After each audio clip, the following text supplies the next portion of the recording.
project manager with DOH here, and let's see at the per presentation here.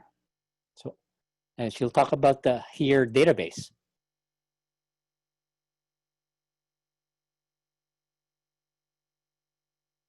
Iris? Hello? Yeah, we can hear you now. Okay, sorry. Hello, everybody. After all this PFAS, I'm going to give you some light lunch entertainment, and we'll be talking about some of our new electronic tools that we have. I will be talking mainly about the iHEER database that we have right now. And if I have some time at the end, I will also talk a little bit about e-permitting. So what you see here on the first slide is the front page of our iHEER system. It's our database with sites. We recently migrated all our site data from an Access database into iHEER. And we think it's a great improvement. It's by no means perfect, but you will see it's, first of all, it's a map-based system. So next, Ignacio.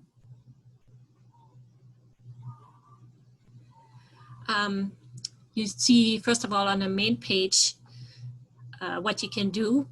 The three white panels show you on the left an option to see the viewer. This is when you see all our sites on the map. The middle panel shows you our incidents, which is our emergency sites in a list view, and the right panel for sites is our non-emergency sites in a list view. You can ignore what we have on the top, the sign in, so don't get distracted or annoyed by it. It's mainly for our staff to process our site data. So as I said, it's mostly a map-based system, but it also has some list sites. Next. It's also an online public record, and that's what we are very excited about. You can actually go in and look at what documents we have on sites and download it to your desktop. You don't have to request all the records anymore. For some sites you have to, or it's always good to check with us, but most of our documents are online. Next. There are restrictions and limitations at some data gaps. We are still in the transition phase, so keep that in mind, and I will talk about these restrictions and limitations in a little bit. Next. It's not perfect. As I said, we are in the transitions. We're working on improvements that are coming down the line. We're hoping to get a contract in place pretty soon to be able to do some refinements. Next. And I want to emphasize that a tool is only good if you know how to use this, and that's why I'm walking you through this presentation today.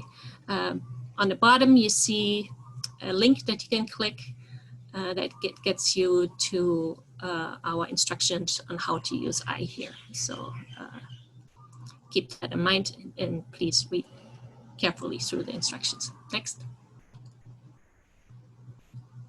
So this is what most of you will see first when you go to our viewer in iHEER. It's basically a blank map, and depending on your internet connection, it can take a while until you see all our data, but be patient. Next. Then you see some green dots and polygons popping up. These are our sites, all the sites in our database from the iHEER office. Next.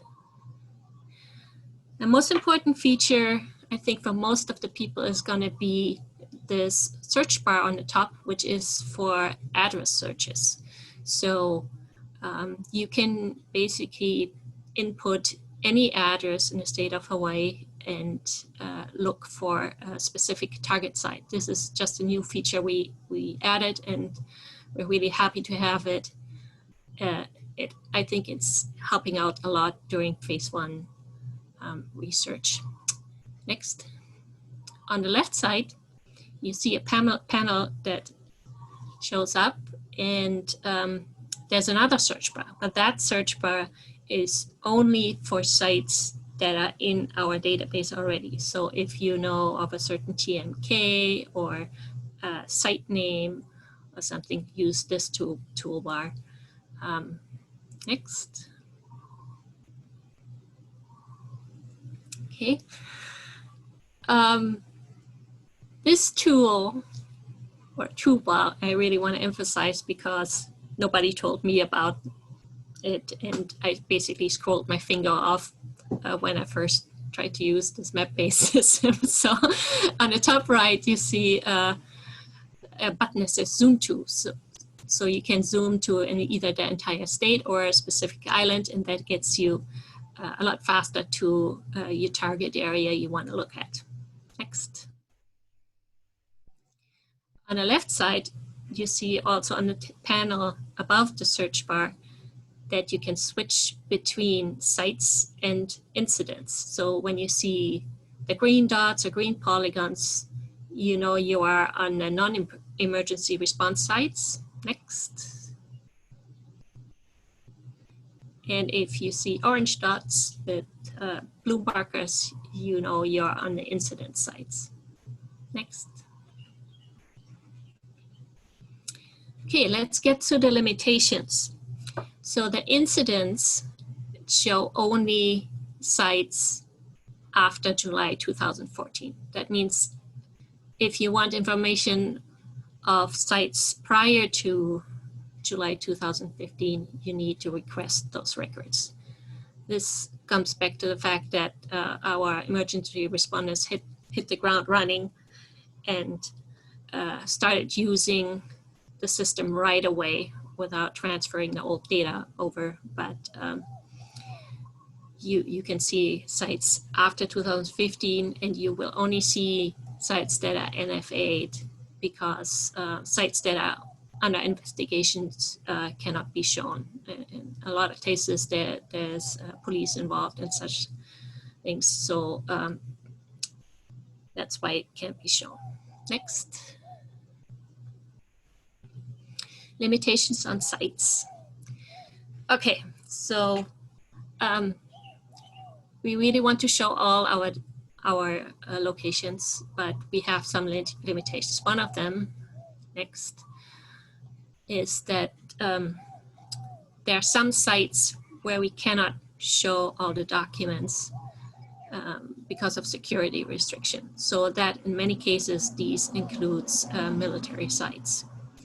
But we don't really want to hide it, so we came up with a workaround.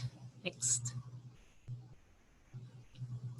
Which is on the iHEER information page. We also published a Google map with the site locations.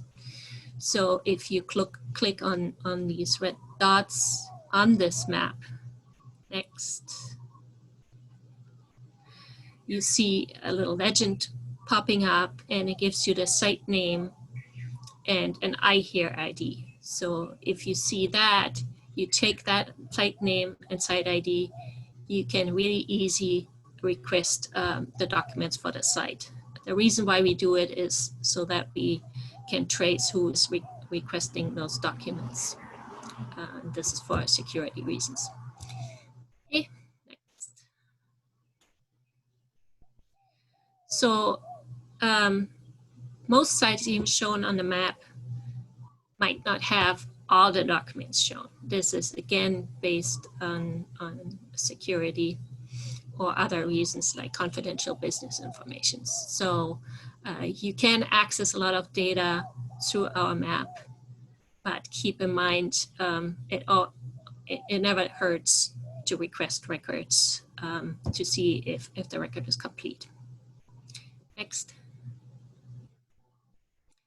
Some sites will have missing location information, and the way to access those is through our list site. As I said, we are still transitioning, and some locations didn't have previous site information in terms of location data, so we have to basically manually add these sites, and this will just require some time, especially with a limited amount of staff that we have.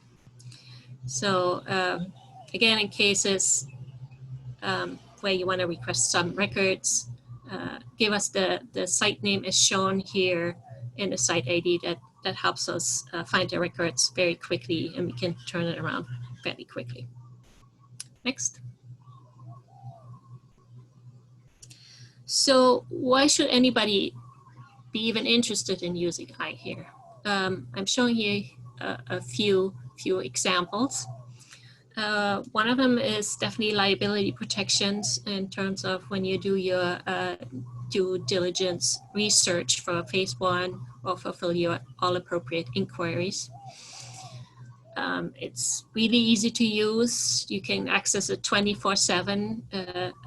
You might not get all the documents, but you get most of the documents at the snip of a finger. And you can download the documents and start working on your phase 1 or due diligence. As a developer, you may be interested on, okay, are there any harmful contaminants on the site that I want to develop, or even nearby where contamination can migrate? And when I turn, for example, a commercial industrial site into a residential site, that may be of big concern, because a lot of times what's okay for commercial industrial use is not okay for residential use. You might also be interested as a construction worker.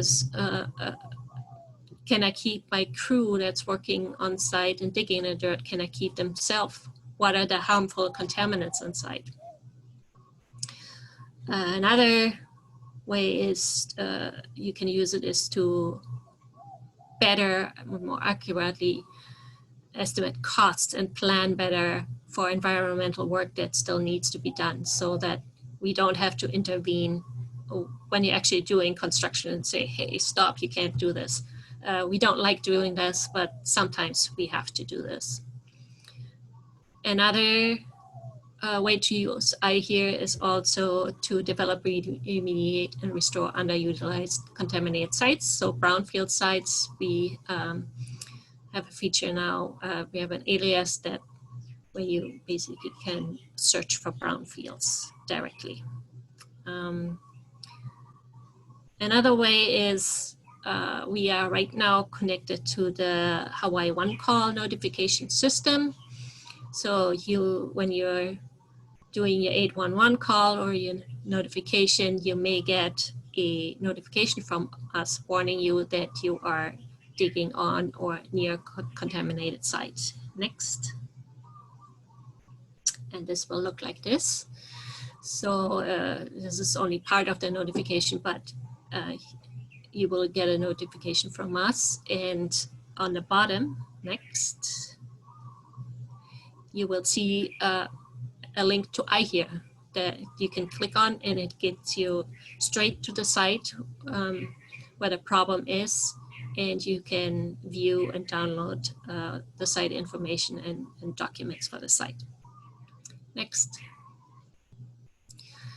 We also recently connected to the NPDES permit application for construction with the Clean Water branch. Next. They require usually that you look for existing pollution sources, and now they require you also to look at our iHEER database. Next, which is again shown here as a link. Next. Okay, so how do I use this thing?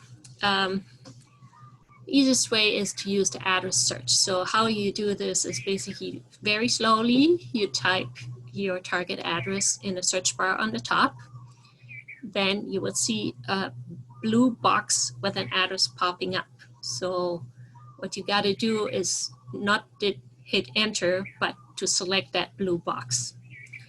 Then you click on the search icon, next. which is up there next to the search bar. And then your map will zoom to your target location. Your target location will be shown as a blue marker. Next, like here on the right side. Next, yeah. And you can see green polygons and dots around. Those are sites that are nearby. I have, in this example, a purple dot, which happens, it turns purple when you click on a green dot. This is one of our sites. Keep in mind, those dots are site centroids. It doesn't mean that the contamination is only located in this little area. It is a representative of the site. So next, if you click on that dot, it turns purple, and then a panel shows up, the address. Next, it also has a details button when you click on that. Next. You have the site panel show up. On the left side, it gives you some more details, site details, session address, TMK, location plot, and then areas. But the most important part, in my opinion, is the documents part, which you can see here. Some of the documents are labeled already. We are still going through the process. Next. In that case, you can also select by type. So if you're looking for no further action letters and you have a site with 3,000 documents, you will find it more easily if it is labeled. Another way to look for it is also to the right. You can type in a search like NFA, then it searches through the title. Next. So that was the viewer. Now we're getting to the site list. How can you use that to look for sites? So in case you didn't find it on the viewer, you have the option to find it here if it's not marked. So what you do is next, please do me a favor, click on the advanced search button on the top right. This is very important because only if you use that, you're searching to all the data. Next, if you use the search feature under the headers of the individual columns, it only searches within the shown 500 displayed sites. So it's not a problem as long as you have less than 500 sites in your search, but if you have more, it's not searching through all the sites, it's only searching through 500 of those. Next. Oh, and I want to emphasize the reload button. I use it very often. If you don't get a search result right away, it helps to hit this, and you get a better targeted search query. Next. So if you use the advanced button on the top right, this is what you see. This is your search fields. On the top, you can basically put anything in. It searches through aliases, keywords, and so on. But you also can do more targeted search under the name or TMK or whatever. Next. So here, I just wanted to show an example how to search for brownfield sites. We have different categories for brownfields. You can search, I can't go through all of them right now, but we have about 10 different categories. They all start with brownfields. You type this into the search field as an alias, and then you will have brownfield sites showing up if you're interested in such a thing. Next. Okay, getting to the summary. iHEER is a map and list-based HEER site management tool. It's available 24/7, which is a great advantage because now in our COVID times, it's great to use even when the office is closed. We can use it from home. You can use it from home. We don't have to have any contact, so it's safe. Next, it includes an address search for any property, but you also can have a specific search for your specific site that you're looking for TMK address and so on. Not all sites are shown, but there are supplemental tool lists and maps that help you identify those sites. Please, if you request records, note the ID and name for the record request. That helps speed things up. The public can easily access most documents for sites. It accelerates records review for phase ones and information distribution about sites where development and construction may take place. And this is the end of this session. Thank you. I have 2 more slides that deal with e-permitting that I'm quickly going to address. So if you haven't heard about this, we are now capable of receiving document submittal from you electronically. If you haven't registered, please register on the top right button on the web page before you use it. Otherwise, you go on the left side to organization and select our office, hazard evaluation and emergency response. I don't know what happened to the office, but that's our office. Next. And that gets you through our different forms that you can submit or download electronically. So the most important ones for you are next, here the written release notification after our initial verbal notification. Then you have a notification for construction activities. We would like you to contact us when you do construction on our sites at least 90 days ahead of time. We know it might be a challenge, but that helps us and you to interact with each other and plan. Then we have a button for record request. And then we also have a feature for report submittal of any kinds of reports to our office. And that's it for me.